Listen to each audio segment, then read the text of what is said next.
It is just a huge honor for me today to be podcast interviewing Dr. Jesse Pelletier, MD, FACS, completed his ophthalmology residency at the New York Eye and Ear Infirmary in 2007, and fellowship training in cornea, external disease, and refractory surgery at the Bascom Palmer Eye Institute in 2008. He's the founder of Ocean Ophthalmology Group, a private multi-specialty practice in Miami, Florida. He has experience treating many types of ocular morbidities, including cataracts, refractive disorders, corneal infection and inflammation, uveitis, glaucoma, diabetic eye disease, dry eye disease, and cancerous or premalignant lesions of the cornea and conjunctiva.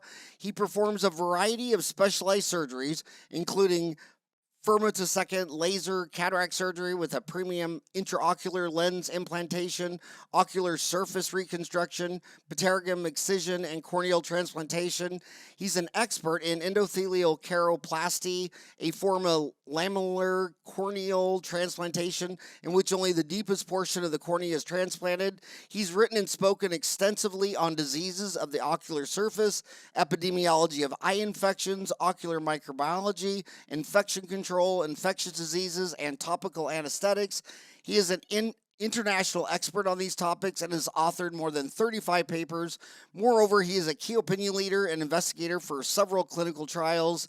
He has more than 15 years experience in the field of biopharma, working specifically with povidone-iodine platforms. He is a co-founder and senior vice president of ophthalmology for Veloce BioPharma and co-founder and president of Halodine. My gosh, and I have to have a huge shout out to my buddy, Dr. Avinash Bidra, who's on the show in 685. He's a prosthodontist in Farmington, Connecticut, and he hooked us up. He thought this would be very fantastic because Avi's a maxillofacial prosthodontist. My gosh, dental school, the only thing I remember about eyes was in the prosthodontic department. Dr. Moore actually made artificial eyes for people who lost their eye. And I just, I mean, that's about the extent of it. But how are you doing today?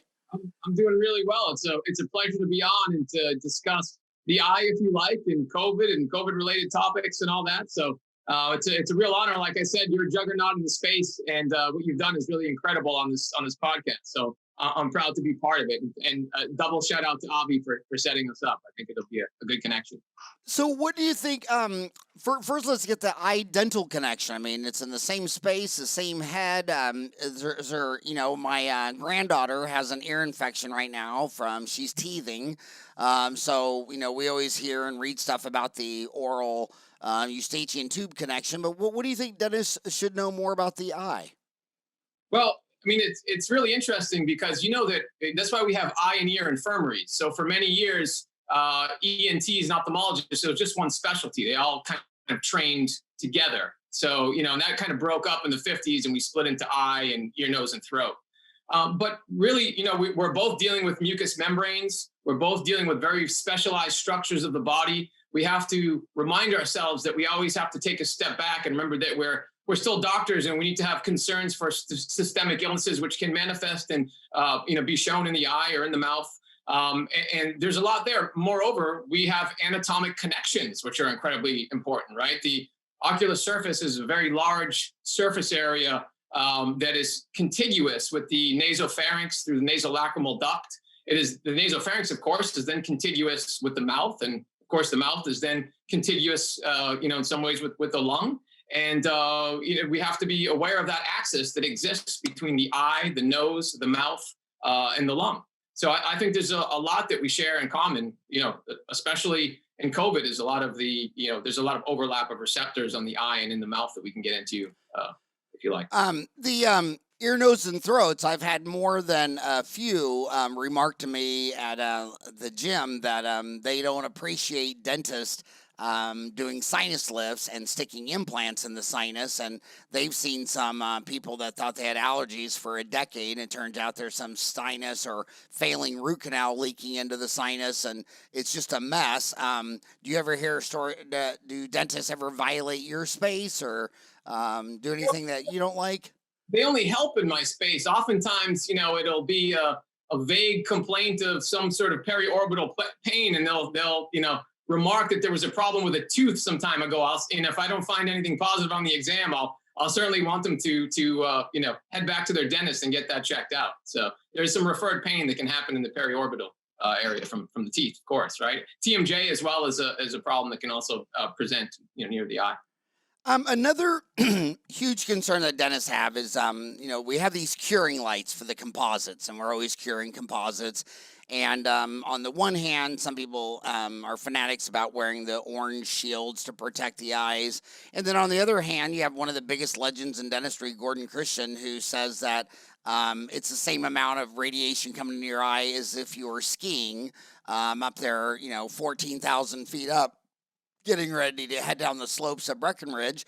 I haven't noticed any macro data from epidemiologists that dentists, have eye problems when they retire, or, they always go out blind or anything. But is it very concerning to you? Well, it's a UV exposure, I guess. Yeah. Yeah, UV exposure, of course. It can certainly, propagate the formation of cataracts, or someone who might be more prone to macular degeneration, things like this.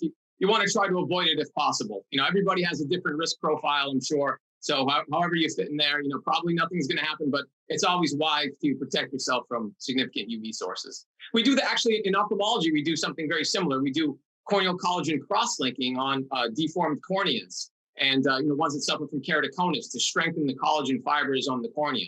So yeah, we do protect our eyes when we're using that therapy, and protect the patient's eyes as well.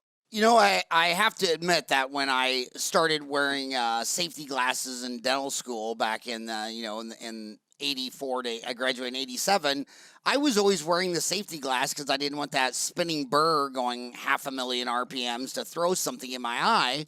And quite frankly, it did not even cross my mind back in those days that infection could be throwing in my eyes.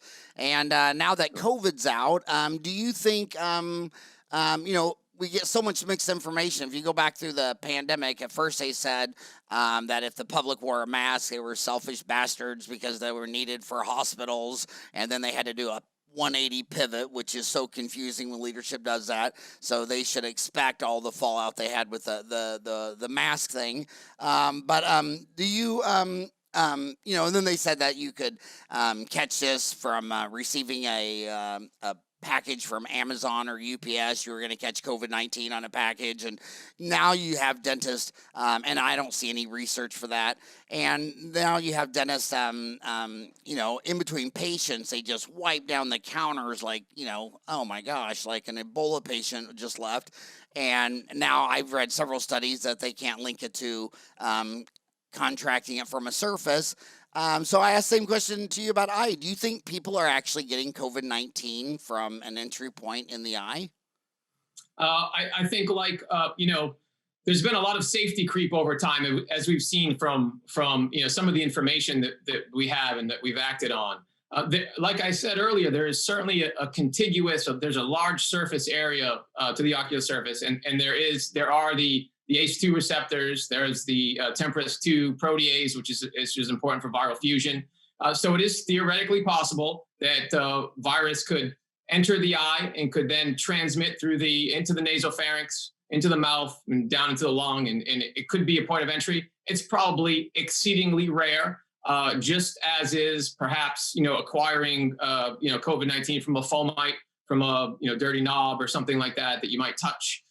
We've seen over and over again that this is a respiratory virus, right? So, masks, good protective masks, social distancing, and ventilation are the most important things, right? And that's been the biggest change recently from the CDC, is kind of moving away a little bit from the fomites and getting down into the ventilation.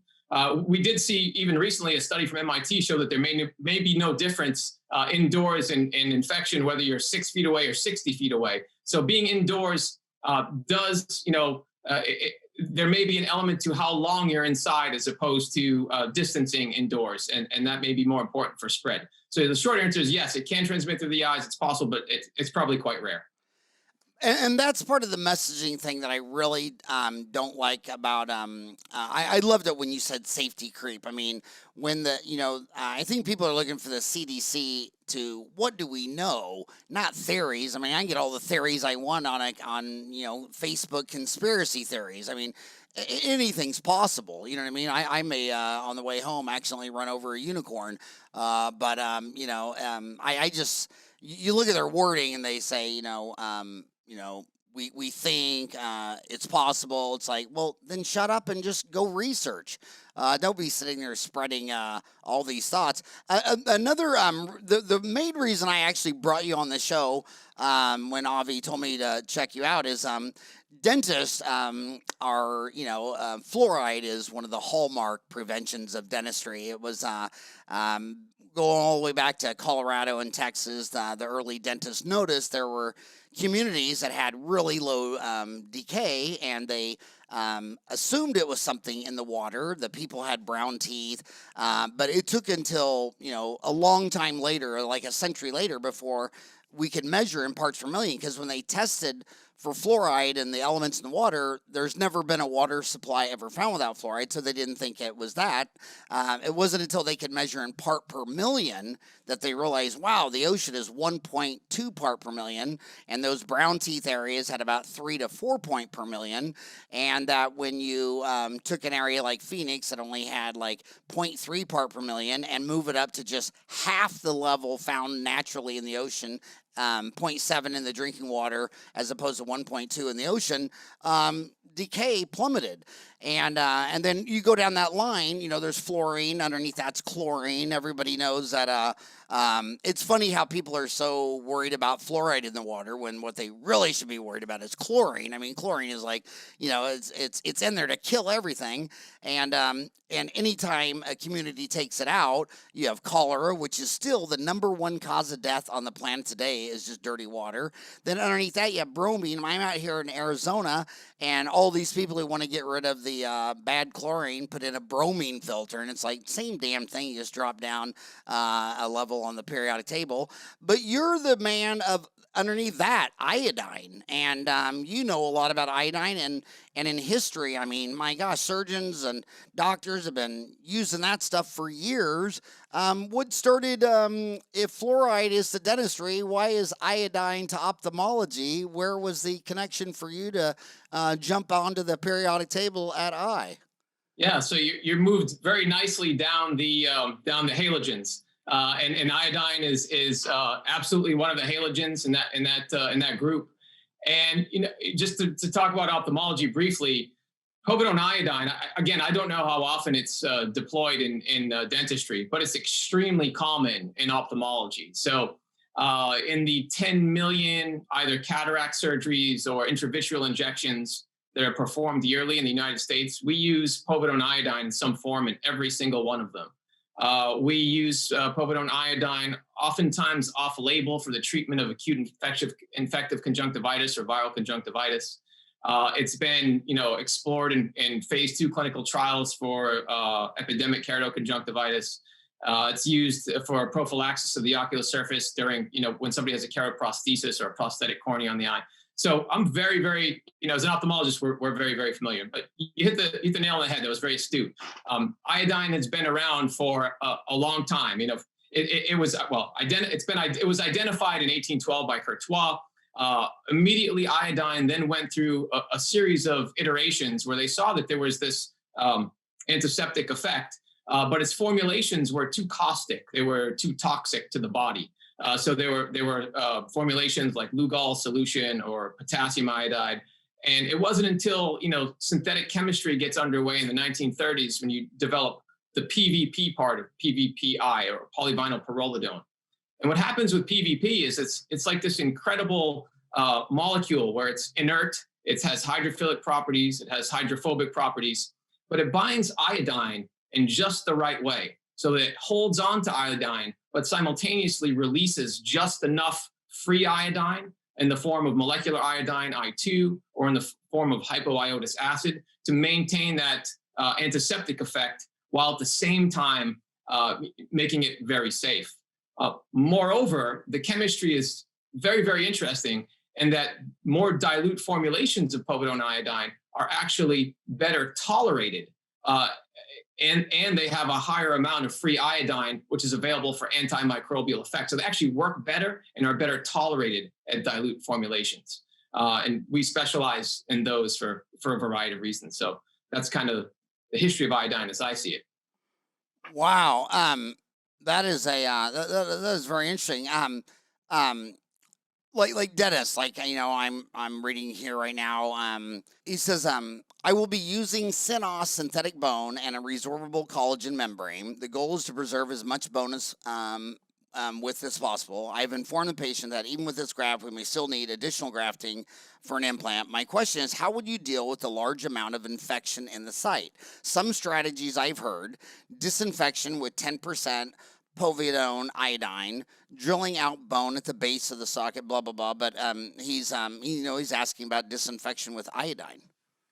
Yeah, I mean, disinfection with iodine is something that's, again, been performed since, with povidone-iodine specifically, since 1955, since it was first patented. At that point, it was used to disinfect all the surfaces of the body throughout all aspects of medicine, and has even been more commonly used on the mucosa. So for decades in Asia, they've been using things like povidone-iodine gargles.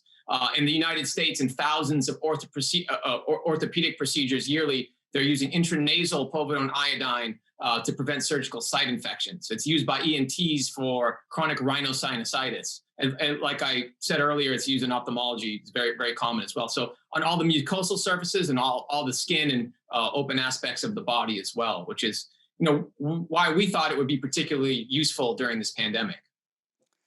That is interesting. Do they use iodine, povidone-iodine, as much today as they did, say, 10, 20, 30 years ago?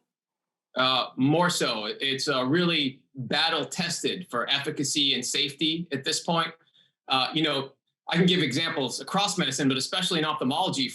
This is something that, it's an antiseptic, right? So it's got broad-based antiviral, it's got broad-based antibacterial and antifungal properties as well. So it can be used in all these settings, and there are no reported cases of resistance. So when you talk about, engaging a molecule that's incredibly potent, that can be used in a diversity of settings, this is your molecule. This is the one that's battle tested. So, and the amount of research that's being done around it at this point it's really fascinating. It's very robust, and it's very encouraging.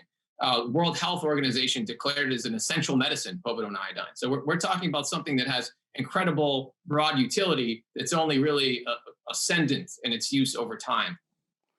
Well, you have your website is Halodine, and how do you get from iodine to Halodine? Yeah, so like we said before, this is povidone-iodine, and what we've done at Halodine is we've used. Remember, we talked about dilute formulations of povidone-iodine. The problem: dilute formulations are very well tolerated, they're very safe, they're very efficacious. The problem is they're not very stable. So at Halodine, we're really able to stabilize dilute formulations of povidone-iodine for use as nasal swab sticks, oral rinses, oral sprays for things like this, specifically to combat COVID. We can get into the research in just a minute, but this comes from the fact that I just finished a day of cataract surgery, so I'm a practicing ophthalmologist. But I'm also a co-founder for many years of other companies, Veloce BioPharma, which you've seen on there. This goes back to 15 years almost. We've been working on formulations of povidone-iodine for skin diseases, nail diseases, onychomycosis, warts, blepharitis, or inflammation of the eyelid margin, et cetera. Those are all the things that we were working on with Veloce BioPharma. We were in the middle of a phase 2 trial for warts that was enrolling in Australia when COVID hit.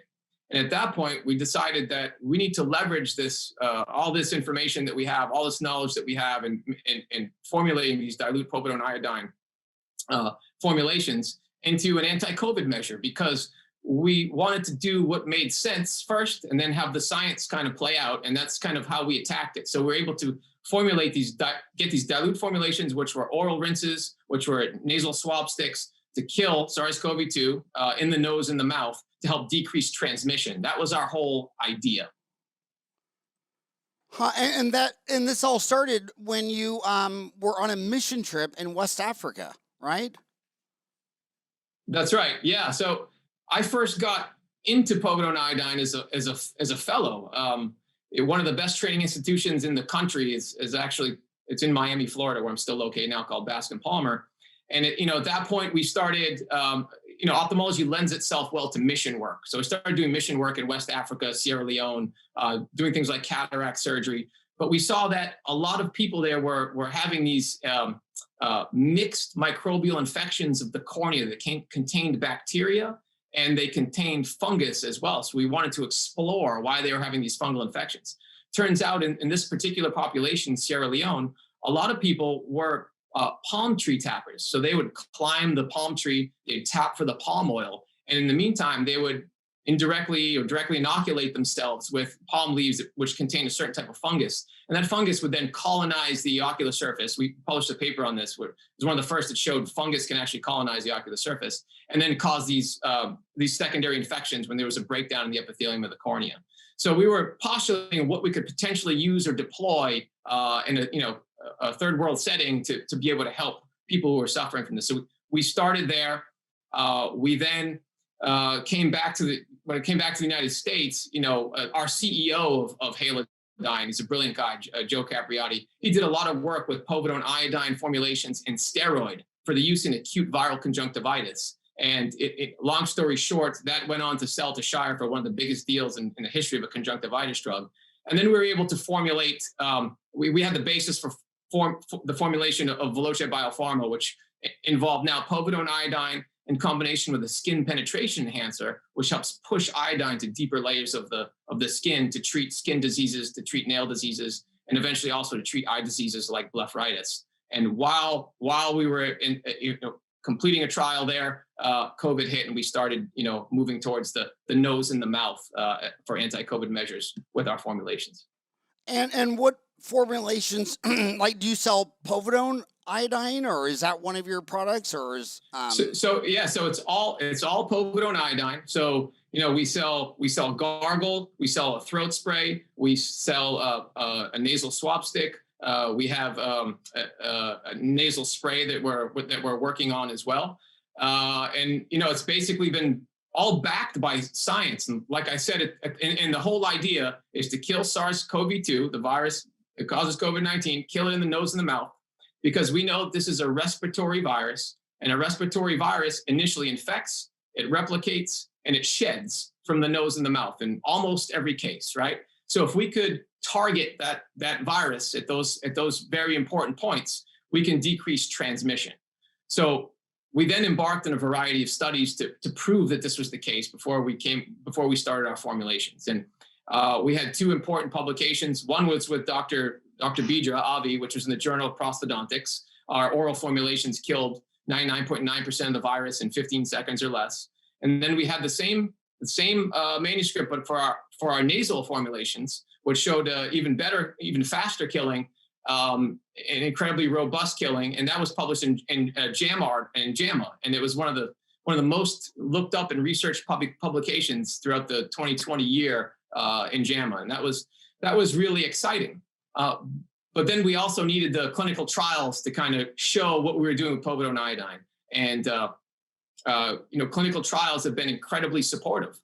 Clinical trials through different institutions have shown that povidone-iodine, when used in the nose and the mouth, can decrease viral loads.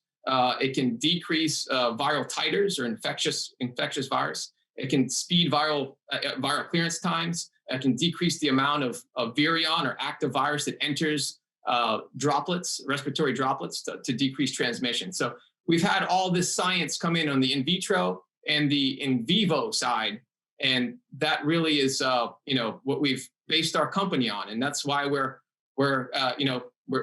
selling this, and we want dentists to be aware of our product, of course, but we want the general population to be aware of our product. we can get into why it's, where it's used, but it's been very exciting.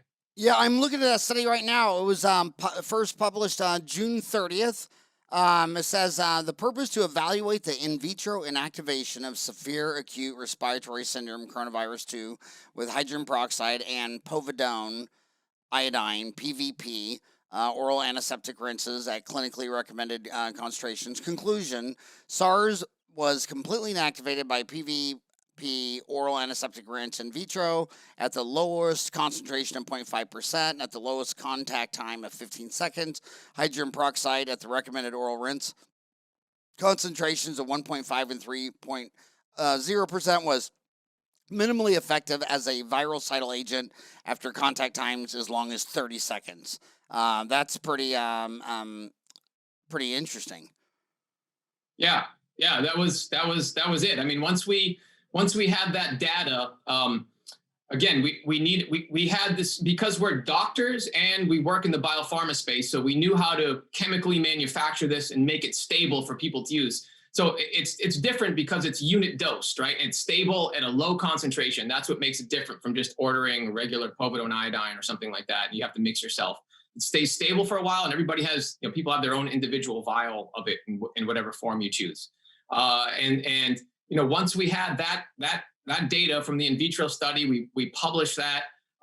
We were really, because povidone-iodine has been so well utilized throughout history, the FDA actually has a monograph for it. So it can actually be marketed at that point as long as you stay in the guidelines of the FDA. Your formulation, if it stays in those guidelines, can go straight to market. With the data that you have, and you can sell it. You can get it to other offices or sell to consumers or to businesses and things like that. So that's the tack we took early on. And of course, though, we wanted to have more data. And fortunately, our initial instincts were right, and that the clinical data, which then followed the in vitro data, has all been extremely supportive of what we're doing with respect to decreasing viral loads and things like that in the nose and the mouth to decrease spread. We never talk about it in the form of a cure for COVID-19, nothing like that. It's just an ancillary, it's an alternative therapy that you can use, a complementary alternative therapy you can use, besides masking, besides distancing, besides washing your hands or ventilation, something else that can help decrease spread and decrease your risk because of acquiring the disease. So there's 2 million dentists on Earth, and there's 200,000 licensed dentists today in the United States. How many of them do you think even have povidone iodine or any form of iodine in the office right now? Well, I mean, that was, I don't really know. We are actually on Patterson website at this point, and that's been really exciting. And, this is part of the initial outreach to dentists. And just from talking to you, I can tell that maybe you're not that familiar with povidone-iodine. I'm just not sure at this point. So that's part of the outreach is to get the word out there that there are options out there for you that are antiseptics that are very simple gargles that you can potentially do in the office to protect you, to protect yourself, to protect your patients, to protect your staff, kind of like how I might use it in my office, but also as a broad spectrum antiseptic that will kill viruses, kill bacteria, kill anything else that's in the mouth very quickly because it's a broad spectrum antiseptic. It's very well tolerated. It doesn't stain teeth or anything like that. It's got a slightly yellow color. But it's been, in medicine, it's been, how it's been incorporated in hospitals and things like that. Especially I can speak to eye offices. It's just an extra layer of protection that you might use for yourself, for your staff, for your patients. If there's risk, and that risk might be certainly pertinent when there's a pandemic, right? Right. So you're in Florida now. Speaking of the pandemic, what does it look like to you? I mean, we see in the news that it's just still a nightmare in Brazil, India, Pakistan. There's European countries going back to lockdown. I was really quite surprised during this pandemic. It seems like, it was our first rodeo with this, unlike Asia, who got to deal with this, in 2012, and we're much more prepared. It was our first rodeo, a lot of bungling, a lot of crazy. But man, when it came to getting the vaccine, that was amazing. I had no idea about this messenger RNA breakthrough. But then the rollout, I mean, my gosh, America and probably Israel, the only two countries that absolutely got an A in the rollout. And in Arizona, it looks like it's post-pandemic. I mean, the traffic is the same. Everybody I know has had the two vaccines. Sounds like it's almost over. How does it look like to you? Yeah, I mean, to quote Dickens, right? It was the best of times, it was the worst of times. It was the age of wisdom. It was the age of foolishness. I mean, that we've run the entire spectrum of human emotion, human behavior. We've learned a lot about ourselves. We've learned some about the virus. Like you said, we are now seeing, I think in the United States and like you said, Israel, UK, United Arab Emirates, Chile, these are all nations that have done a lot of vaccinating. We're now starting to checkmate the pandemic phase of the virus. I think there'll be some epidemic local areas that have some outbreaks, throughout the summer. And there'll be some ascendancy of this in the fall. But we're really seeing now that divergence, as you observed, between these countries which have been fortunate enough to vaccinate and other countries which haven't been so fortunate. And you can make the very simple mistake of thinking that your population is protected simply because you've, perhaps had one large wave of infection and maybe your seropositivity is something like 50%. But we've seen that just may not be protection enough when we're dealing with, ascendant variants and things like that. So there's a stark contrast in the way things look. It's much more sanguine in the United States than it is in a lot of other countries. And my heart goes out to those who suffered in Brazil and certainly, in India recently. Yeah. So how has it affected ophthalmology? So the state of Florida has been, a little bit different. We never had, things weren't ever fully closed down in Florida. I think, this can get very political, but I would say that in general, Florida has taken into account the totality of harm, not just harm from people dying, but harm to maybe children not going to school or harm to people not working, trying to feed their families and things like that. So there were times that were very dire, but we didn't ever really fully close down. And, my practice was certainly affected. Ophthalmologists' practices have been affected, but they're really starting to come back now. Like us, like dentists, ophthalmologists, I don't know if you've had your eye examined, but it's a very intimate exam. You're just, sometimes a few centimeters away from the patient. So there's a lot of perceived risk there. And I think that when this virus was at its peak, people were very concerned, of course, and rightly so. But, they're starting to come back now. But as you probably see in dentistry, we have this, delayed pathology, which people have been sitting on it for a long time. So whether it's progression of macular degeneration, cataracts, things like that. Now that we're open back up, there's a lot of pathology kind of swimming out there. So Halodine, is Halodine your main product? Yeah, Halodine, that's actually our only product. So we call it, Halodine oral rinse, Halodine throat spray, Halodine nasal swab. We'll have a nasal spray at some point as well. So that's Halodine's only product are these dilute formulations of povidone-iodine.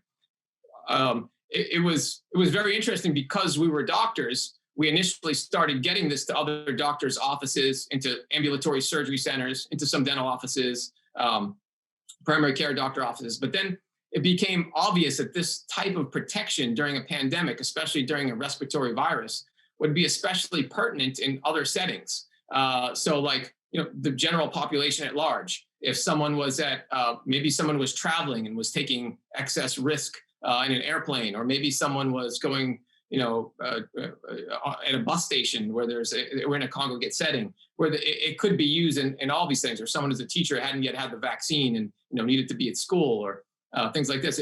It's even very interesting. We had some teams in the NFL and NCAA football using our products because, especially potentially protective in settings where you can't use all the PPE that you might normally use, like a professional athlete or something like that, or even I think about a special needs teacher that maybe needs to teach with a mask, or in film production. We've been used on a series of different film productions as well, because to have the dialogue, you can't have the mask on and all this stuff. So there are really a variety of places that are very useful for our product. It's not just the healthcare setting, but healthcare was the first setting that got this well before, anybody else, because healthcare has the most experience with povidone-iodine. Yeah, so I'm on your website now, which is, and by the way, this is not a commercial. Avi referred him. No one pays to get on the show. But I really respect Avi's research and curiosity in all things prosthodontics, oral, maxillofacial. But basically, I'm looking at Halodine oral rinse, and it's 3.2 milliliter povidone-iodine USP, 1.75%, 10 single-use doses, helps reduce risk of infection. So how would that be used? And would this oral surgeon who's wanting to debride a site, would that be something he could use? Yeah, so you want to think about, so let's think briefly how it might work. So it's going to work in two ways. It's going to work if somebody is infected with the virus and you use the gargle or the nasal formulation, right? So what that is going to do is going to kill the active virion that's in the nose and the mouth, and you're going to put out less active virus into your respiratory droplets and aerosols. So you are going to be less infectious if that happens. Does that make sense? And then there's a second way that it works as well. It's almost like a type of chemical prophylaxis. If your tissues are healthy and some active virus lands in your nose and mouth, because that's how respiratory viruses are transmitted, through landing in the nose and the mouth, there may be a therapeutic window before that virus establishes infection in the nose and mouth, where you can use a product like the gargle or something in the nose to thwart or mitigate infection. Again, a form of chemical protection. So there's an outbound and inbound type of protection. How, in a dental office, I'm not a dentist, but I can imagine that you might consider giving it to, patients prior to procedures where they might, you might be inducing bioaerosols with drills and things like that, because that's another, common risk for dentists. It may be more important during a pandemic to use something like povidone-iodine, something like Halodine, dilute formulations of povidone-iodine, or, perhaps, there's going to be a much greater awareness of upper respiratory viruses and how they spread during certain seasons, right? So influenza, things like that. Maybe in the fall, it might be a good idea to use something like this, so you don't have, influenza, aerosolizing in the office, things like that. And that's how it works. So a two-way protection, outbound and inbound. And what you do with it, with your infection control mechanisms in your office, that's up to you. I offer it to my staff. I offer it to my patients when they're having surgery and things like that. My staff is either all vaccinated or they've had COVID, but they still have 60 or 70% of my staff still uses it every day. It's about a 6-hour protection on the oral rinse. So it decreases viral load for about 6 hours, which you can see in their published papers there. So that protection is robust. I mean, it's pretty exciting stuff. It was so exciting that even the CDC, they took our JAMA paper and they placed it in their Thacker library, the library that forms the mission of the CDC. That was very much an honor. So from there, we've had a really kind of positive response. If you look at the broad spectrum of what's out there, especially with the development of therapeutics, it's been kind of largely a neglected space for good reason, because we're working on the nuclear bomb for the virus, which is really just blowing it up with the vaccines. But we're still going to need therapeutics in the future, and this hopefully is going to form part of that space. Everything has a trade-off. I don't try to see things as good and bad, right or wrong. I try to more geometry, forward, reverse, left, right, up, down.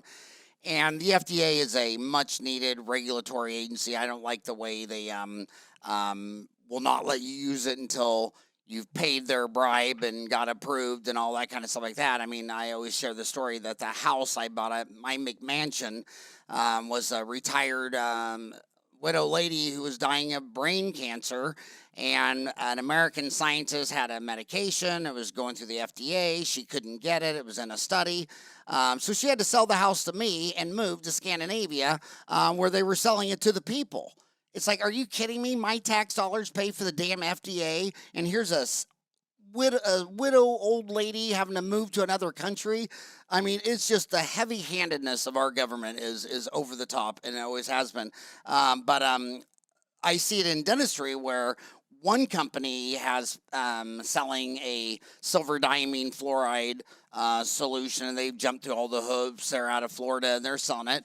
But there's another one in Australia that people are just buying that didn't go through all the hoops, but I know for a fact people are buying it and having it just mailed to them by UPS. It goes through customs, where potassium iodide is added, because on the silver diamine fluoride, when it mixes with this potassium, it turns chalky white. Whereas when we use silver diamine fluoride, it's black. And mom does not like it when you make her baby's teeth black. It's not a practice builder. But do you have any thoughts on that? Oh, well, I mean, I can on the FDA or on the teeth changing color. I can speak to that. Yeah. Well, you have to deal with the FDA all the time, and like say, I have no problem of the FDA taxing and getting scientists and figuring out, is this a wild, baseless claim or is this the real deal? And as a consumer, as an individual, I have the right to decide that, well, shit, that everyone's telling me just to go home to hospice and die.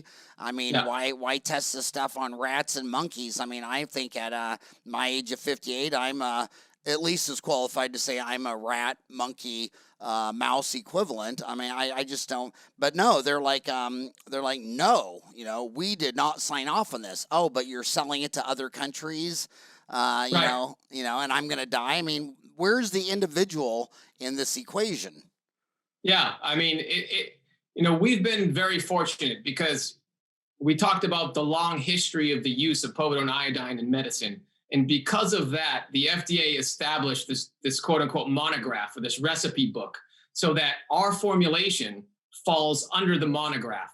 So because it's been so long and such in long use, we can safely go straight to market with it and don't have to do formal clinical trials. Now, those have been done and are being done and being investigated. But we can go straight to the market because of the long, safe, and effective history of povidone-iodine as an antiseptic, right? So the two monographs that exist, one is for the antiseptic and one is for an oral antiseptic as well. So as long as we stay within those confines of antiseptic, we can go straight to the FDA. Now, if we want to have, specific claims about the virus, then we might have to go through clinical trials and things like that. But as long as we stay under the monograph, we've been fortunate and be able to come to market and sell the product and market the product as an OTC. So as an over-the-counter medicine, you don't need to do it under the supervision of your physician. So that's been very helpful. Knowing the pathways of FDA regulation, and of course with our other entities, we've had to go through the standard phase 1, phase 2, phase 3 clinical trials with Veloce BioPharma.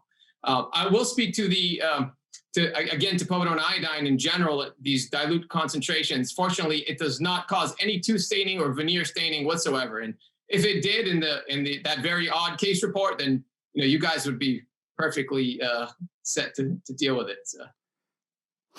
That is, man, these are just crazy times, aren't they? They're crazy in so many ways, going on. But,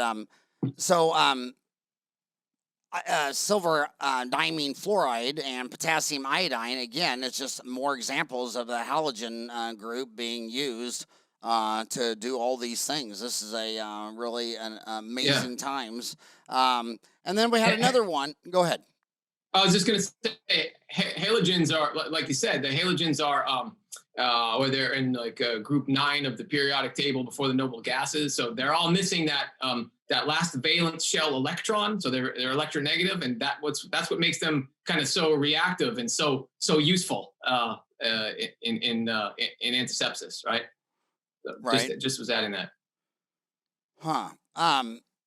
Interesting. So then I have another one, new infection control procedural requirement to reopen.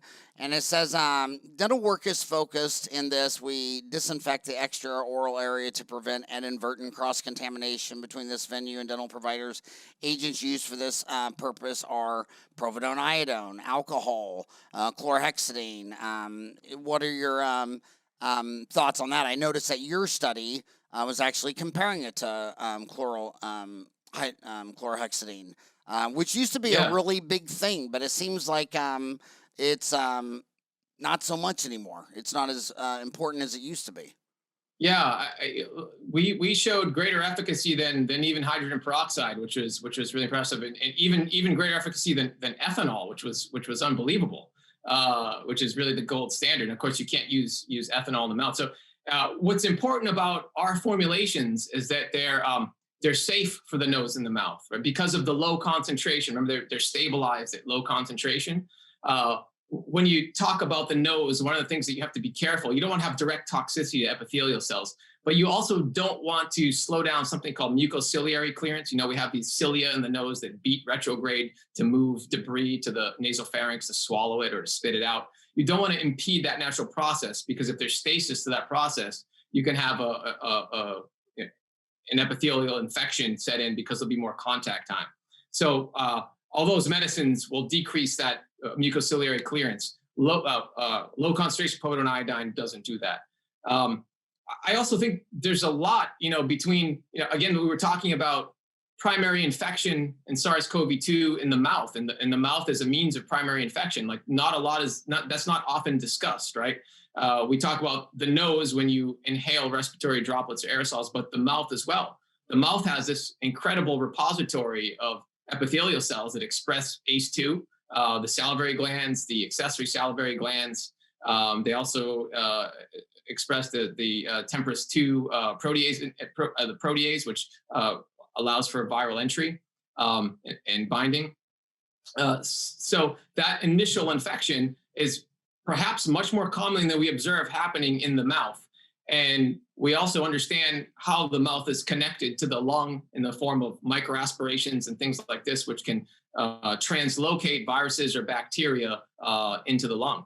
Moreover, we've seen dentistry has been really illuminating in COVID. Dentistry has done an incredible job publishing on povidone-iodine mouthwashes, chlorhexidine mouthwashes, and like you alluded to, but also identifying other factors which are present for severe COVID, and they include periodontal disease as well. So periodontal disease is thought of as this hyperinflammatory state where you have almost like a cytokine storm type of thing that, if perpetuated by a mouth infection, there's some idea that is what creates a more symptomatic type of COVID infection. There's certainly correlation, maybe not causation established yet, but there's certainly a connection there, which is important for us to realize. Moreover, you can have some of these interferons that are released in periodontal disease and simultaneous COVID infection, which can change the respiratory epithelial of the lung and make them more prone to infection. So there's a lot there that needs to be teased out as far as connections between the mouth and the lung. So and dentists are at the forefront of all this research. It's really been great. Huh, that is very interesting. So do you know Joe Felsenfield? I do not. He was one of the guys on that study. Joel Felsenfield, assistant professor, restorative dentistry, LECOM School of Dentistry. That's a interesting. So what is your future now? So that is your main website, halodine.com. And your other website, oceanophthalmology.com, is where you practice. How's the practice going now? Did you have a lot of people withhold treatment because of this pandemic, and is it taking off now? Yeah, I mean, the practice contracted some, and now it's really expanding. The volume is very high. People are starting to come back in. As you know, we've had about a little over 50% of all adults have been vaccinated. So people are probably feeling a little bit less risk in the United States in general. So there's this great expansion now where we're trying to catch up with a lot of this disease that's gone, partially, untreated for a long time, as people were very afraid to, come into the physician's office. So we've tried to assuage them as best as we can, and keep up our infection control mechanisms and all that stuff, even during the pandemic. But people were just naturally afraid to do anything. And, there are a lot of reasons for that fear. But now has been a good time to catch back up. So I want to tell you my journey about my eyes. and a lot of dentists deal with this. I mean, the fastest way to increase quality dentistry is just, you're a human, is increase your vision. They start off where instead of just having natural vision, you wear magnification like loupes. I started 2.5, now I'm up to 3.8. Endodontists, they use microscopes when they're done doing the root canal. They pull down a microscope. Usually they're only using it like 4 to 8, 4, 6, 8, 12x or whatever. And a lot of times they find a missed canal, or one of the canals is still filled with a bunch of crap. But magnification is everything, so it's scary to have some LASIK surgery on your eye. And I remember when I got out of school in '87, it was so long ago, it was that radial keratotomy. And and I thought to myself, I'm going to stay in my lane. I'm a dentist. I'm not an ophthalmologist. So every single ophthalmologist in the late '80s, I was asking, would you do this on your eye? And they were, hell no, no way. And then they came out with the laser keratotomy, and they were telling me, they said, well, it's only 4 millimeters wide, and some people, they dilate to 8, and they said, I really like this technology, but I'm going to wait till it's an 8 millimeter. And again, this is just off the top of my head from a long time ago. For all I know, it was nanometers. But anyway, and then finally, because I wanted this myself, I hated wearing glasses. And then finally, my ophthalmologist came in and he had it done on himself. And I thought, well, damn, if the ophthalmologist is having it done. And then, of course, I said, well, who did yours? And he gave me the name of this guy in Phoenix that, has patients from all over. And I went and had it done. But right now, you have a lot of kids listening right now. 25% of our viewers are still in dental kindergarten school. What do you think about a dentist who makes his entire living with his eyesight? Stevie Wonder could not go to dental school. Is it high risk to have these procedures done on your eye? Are you really playing with your entire career? So I'm sorry, did you have the RK or the LASIK done? I had the LASIK. You had the LASIK done. Yeah. Listen, there's always risk with any procedure that's performed, but the risk of LASIK is very low, and the lasers have become incredibly precise. And if you're going somewhere where your surgeon has done a lot of cases, and everything is maintained well and all this stuff, maybe it's not the cheapest place in the world, but your risk of a bad outcome is extremely low. I think by far the benefits would outweigh those risks. The only thing, and if you're young, it can be a slam dunk. You need to be the right type of candidate, though. You really shouldn't suffer from very bad dry eye or anything like that, because LASIK can exacerbate dry eye. And that's something, that we're all dealing with, especially COVID and post-COVID, as we're doing all this stuff on the computer. And even the masks can exacerbate dryness or inflammation of the eyelid margin, which can lead to dryness, things like that. So don't do it if you're suffering from dry eye. Also, as you edge closer to 40 and you're thinking about it, there's no holy grail yet in ophthalmology with respect to a corrective procedure on the cornea at 40 to correct for both distance and near. That natural process of presbyopia creeps in, so that if you correct your eyes perfectly well for distance, you're going to need glasses to read at some point. So that's another something to consider. But LASIK is very safe. And if you're concerned about LASIK, if you're concerned about the flap that's cut during LASIK, you should go for the second best, which is called PRK. And PRK is very similar to LASIK. Instead of cutting a flap, you scrape away those epithelial cells so that they grow back over, and you never have a flap there. A flap, if your daughter puts your finger in your eye or something like that, you could dislocate a flap, or it acts as a potential space for infection in the eye or in the cornea. All these things are rare, but they exist. So go for the PRK option, and you'll do very well and be very happy. And how long have they been doing that?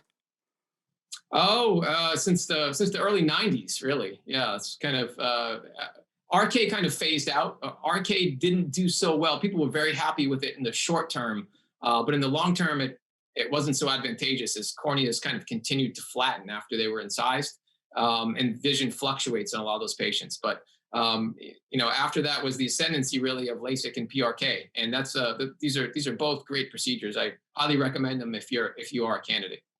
So, I can't believe an hour flew by. It's always the fastest hour of my day talking to some brainiac like you. But to me, it looks like the variants of the virus. I mean, viruses are scary because, when you get a vaccine for the flu, you need it every year because by the time the ducks carried all the way down to the south, by the time they come back a year later, it's mutated so many times you need a new vaccine. But it looks like this one's very stable. I mean, everything I'm reading is that they did the vaccine based on that funky looking cone sticking out of that virus, and it seems to be working, and it seems like this over. So what does the past pandemic look like to you with Halodine and all Yeah, this, and where do you see it going past the pandemic? it's a great question. That's really something we need to consider. So, a couple of things. I think you're completely right. Like I said, I think with vaccines, we're going to be able to checkmate the virus. I would say this, though. I would say that the onset of the pandemic was very clear. We saw the virus march across Asia to Europe to New York to Washington State and through the Sun Belt. The end of a pandemic isn't always so clear, right? So we're going to have a lot of people perhaps in public health who enjoy having a platform or whatever, discussing this, or maybe, like to, opine and talk about variants and things like that. And there's going to be discussion about that. This is barring some major change in the genome of the virus or major mutational change.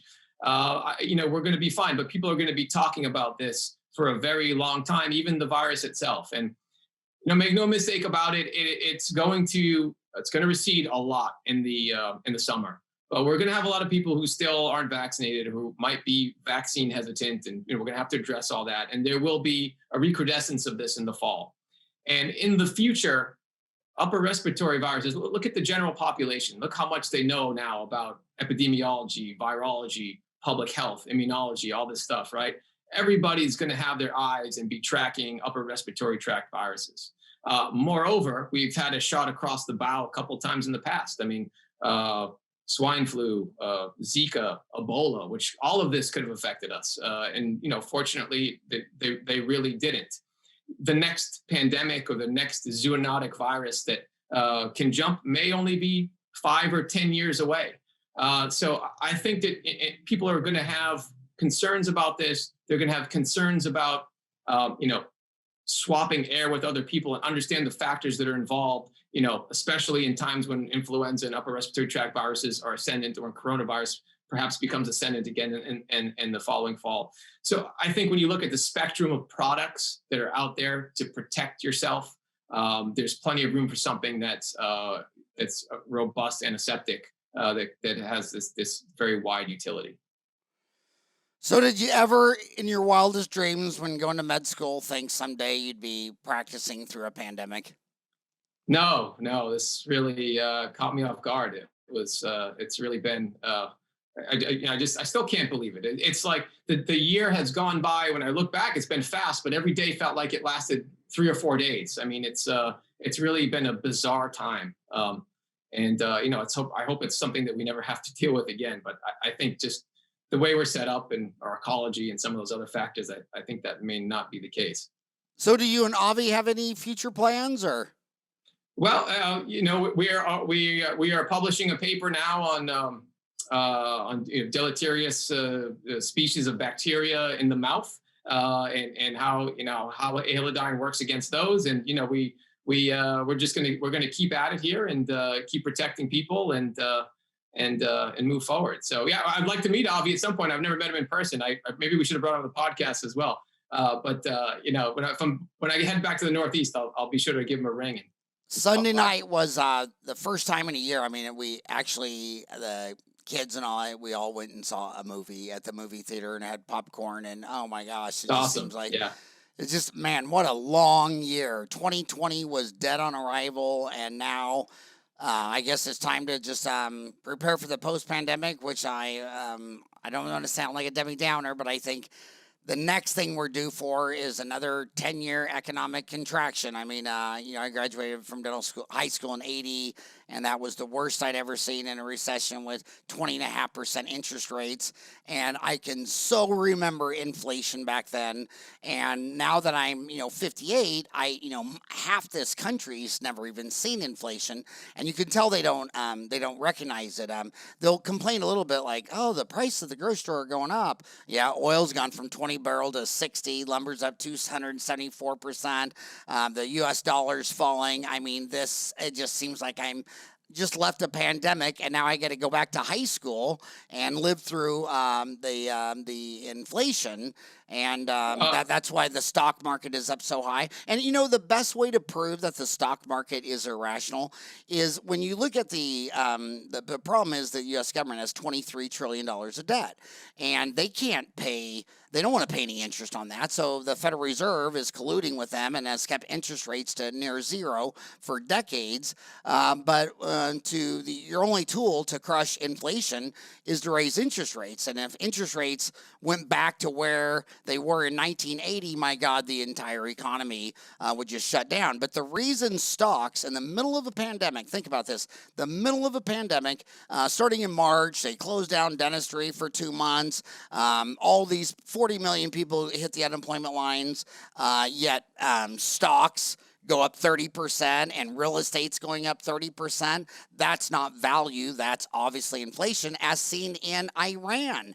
The number one performing stock market this year is in Iran. Why? Because due to sanctions and if they leave their money in cash, the inflation is so bad, it goes to nothing. So people are storing the value. It's better in the Iranian stock market or Bitcoin or something like that. So when you see these very irrational moves, it's because their other choice was cash, and inflation's back, and it's just amazing. So many kids haven't seen it. So I often wonder, it's not a matter, of the two rules of bubbles is number one, they always get bigger than anyone ever imagined. And number two, they always pop because at the end of the day, there is gravity. And you can prove that just because if the stock market value kept going at that rate, eventually the stock market would be worth more than the entire economy, which makes no sense that a bunch of pieces of paper is worth more than the entire economy. If it's mathematically impossible, it's probably not true. And I wonder if when we're a bit older, looking back, I wonder if we'll say what was worse, the pandemic or the next recession. Yeah, well, a lot of people will talk though, in a similar comparison to the Roaring '20s, right? After World War I. I mean, how long do you think that this could continue before we potentially pop? I think we do a terrible job of tracking inflation. We hide every metric to track it. It's really unbelievable, but it's certainly significant at this point. The small business inflation is incredibly high. I'm booking a trip to Colorado with my family, a couple of days of a rental car. They're trying to charge me almost $2,000. I mean, the world just got incredibly, incredibly expensive. And, the world left a lot of poor or lower middle income people behind because, like you said, if you didn't have a lot of, if you weren't playing the market or maybe you had money in the market, but you got nervous because of the pandemic, you missed the big move forward, and you're going to be in a tough spot. So yeah, it's very concerning. And the biggest parallel to the 1929 stock market crash is, again, an exogenous shock beyond the Dust Bowl. And all these immigrants came, and they were plowing up all the land, and they got a Dust Bowl. And that Dust Bowl could easily explain the final straw, the exogenous shock that contracted the economy and took the stock market with it. So interesting times we live in. And I just want to remind all the dental kids that, when you come out of school $400,000 in debt, you're beyond poor. A homeless man sitting out in front of Starbucks begging with no debt has more money than you do. You're negative 400,000. So I've been yelling this for 30 years. This isn't the time to come out and buy a Beamer. And if you can go back home and live with your parents, why the hell did you buy a house? And what you ought to do is, since when you're $400,000 in debt, You gotta live like a poor man. And poor men eat ramen noodles and mac and cheese. They don't go to eat sushi with $5, $10 drinks with little umbrellas in them. And the reason you have a business cycle is because the people making all the decisions. I know everybody likes to make fun of the government, as I do, but the government, every one of those 14 million employees were born and raised in your home. You're the one who raised them, and they went there. And the reason they're crazy is because the people are crazy.